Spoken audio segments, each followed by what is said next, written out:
सार्वजनिक ऋण के भार, बर्डन ऑफ पब्लिक डेब्ट। सार्वजनिक ऋण के भार क्या है? उससे पहले देखिए कि सार्वजनिक ऋण किसे कहते हैं। जब किसी देश की सरकार अपने देश की जनता से या विदेशियों से अपने खर्च को पूरा करने के लिए लोन लेती है तो उसे हम कहते हैं सार्वजनिक ऋण। यानी पब्लिक डेब्ट means loan taken by the government from its own people as well as foreign countries. अब व्हाई पब्लिक डेब्ट? सार्वजनिक ऋण लेती क्यों है? When government expenditure exceeds government revenue, जब सरकार की व्यय सरकार की आय से अधिक हो जाती है तो इस व्यय को पूरा करने के लिए सरकार को सार्वजनिक ऋण लेना पड़ता है। अब ये सार्वजनिक ऋण लेती कहाँ से है? ये सार्वजनिक ऋण वो विद इन दी कंट्री भी लेती है, आउटसाइड दी कंट्री भी लेती है। विद इन दी कंट्री अपने देश के लोगों से लेती है, व्यक्तियों से, नॉन बैंकिंग फाइनेंशियल इंस्टीट्यूशन से लेती है, कॉमर्शियल बैंक से लेती है, सेंट्रल बैंक यानी आरबीआई से लेती है। आउटसाइड द कंट्री वो विदेशियों से लेती है, विदेशी गवर्नमेंट से लेती है, विदेशी बैंक से लेती है, या इंटरनेशनल इंस्टीट्यूशंस जैसे international monetary fund, world bank, international development association etcetera, यहाँ से सरकार को सार्वजनिक ऋण मिलती है। लेकिन सरकार सार्वजनिक ऋण इनसे लेती कैसे है? डायरेक्ट ऐसे नहीं लेती है कि पैसे दो बदले में हम इंटरेस्ट देंगे। सरकार इस तरह से ऋण नहीं लेती है। सरकार जो है अपने बॉन्ड्स को सेल करती है, गवर्नमेंट बॉन्ड्स, ट्रेजरी बिल्स या सिक्योरिटीज, इनके थ्रू गवर्नमेंट सार्वजनिक ऋण लेती है। यानी जो लोग सरकारी बॉन्ड खरीदते हैं, ट्रेजरी बिल खरीदते हैं या सिक्योरिटीज खरीदते हैं वो सरकार को सार्वजनिक ऋण देते हैं और बदले में सरकार उनको कुछ इंटरेस्ट पे करती है, लेकिन ये इंटरेस्ट रेट थोड़ी कम होती है।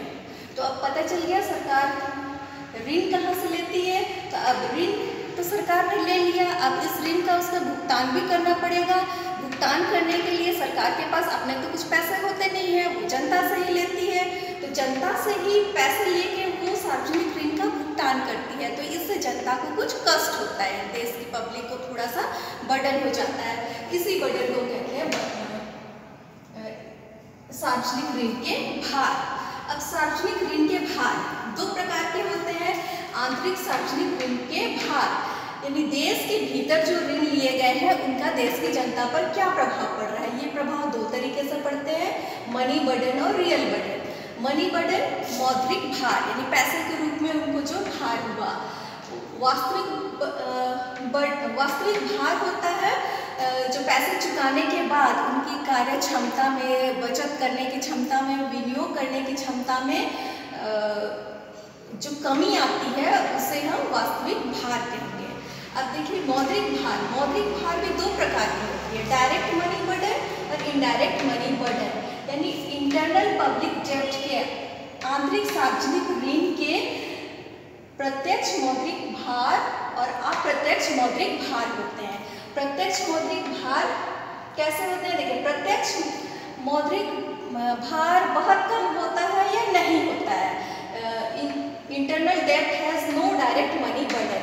इसका कोई प्रत्यक्ष मौद्रिक भार नहीं होता है क्योंकि इसमें केवल क्रय शक्ति का हस्तांतरण होता है जनता से सरकार को और सरकार से जनता को। कैसे?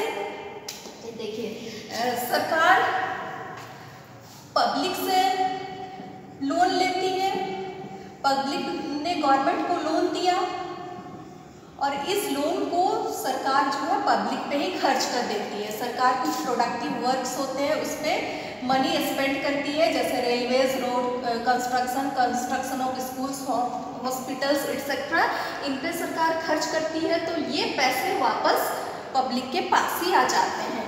तो डायरेक्ट मनी बर्डन कुछ नहीं होता है। गवर्नमेंट जनता से पैसे लेती है और उस पैसे को जनता पे ही खर्च कर देती है। तो यहाँ प्रत्यक्ष मौद्रिक भार कुछ भी नहीं होता है। लेकिन इसका अप्रत्यक्ष मौद्रिक भार क्या होता है?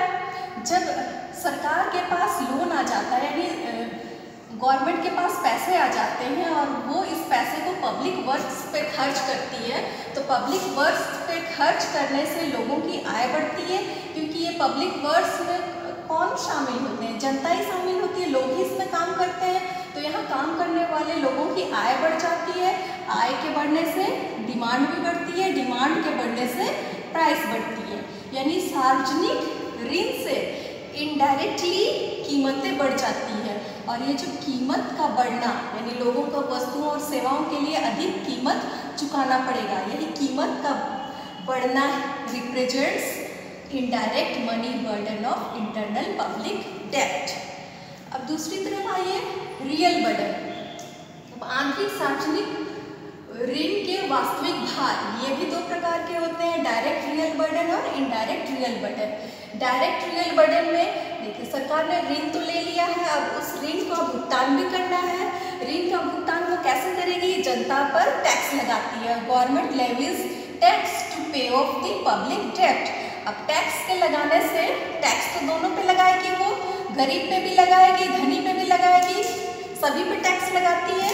तो टैक्स के लगाने से पुअर सेक्शन और रिच सेक्शन दोनों के बीच का गैप बढ़ जाता है, यानी real burden widens the gap between poor and rich.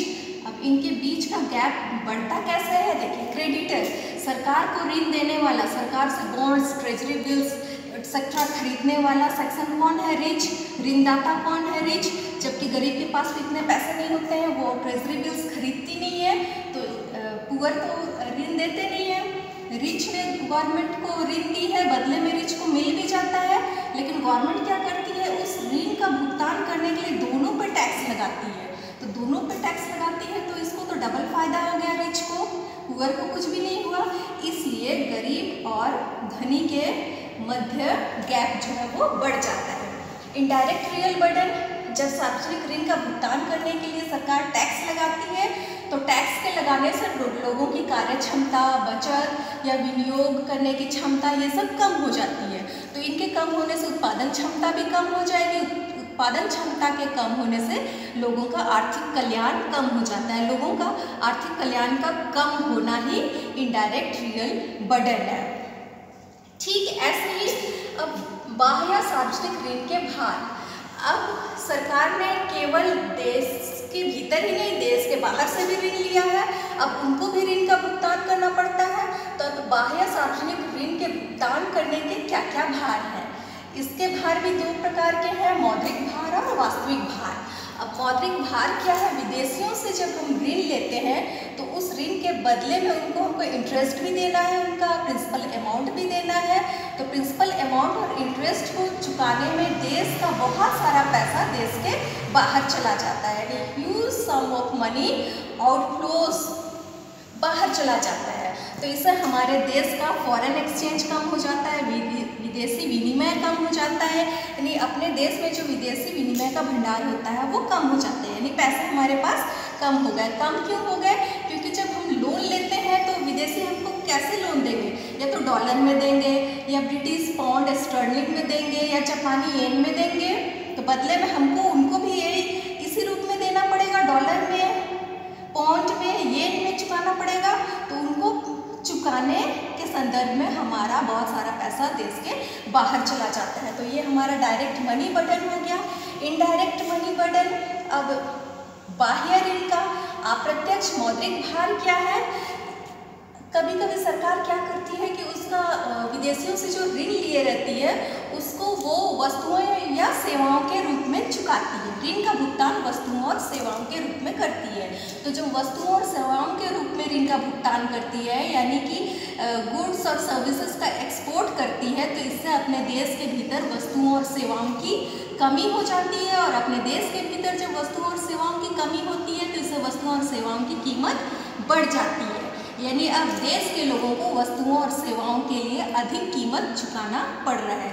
This represent the indirect money burden of external public debt. अब रियल बर्डन, अब बाह्य ऋण के वास्तविक भार क्या है?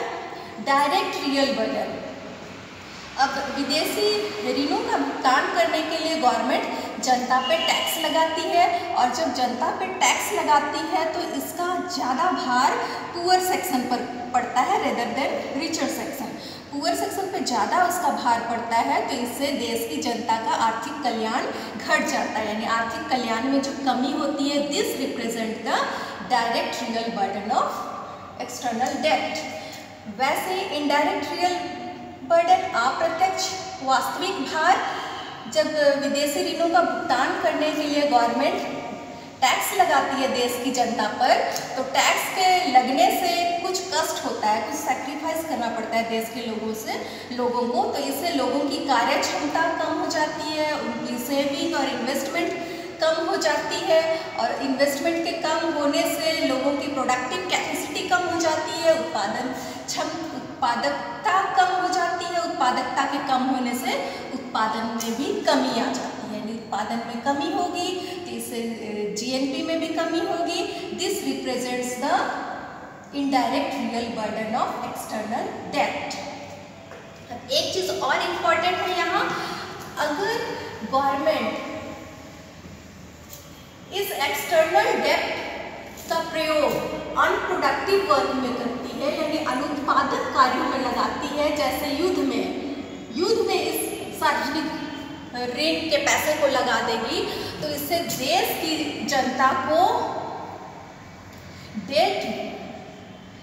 जनता को जो नुकसान होता है, इसे कहते हैं डेट वेट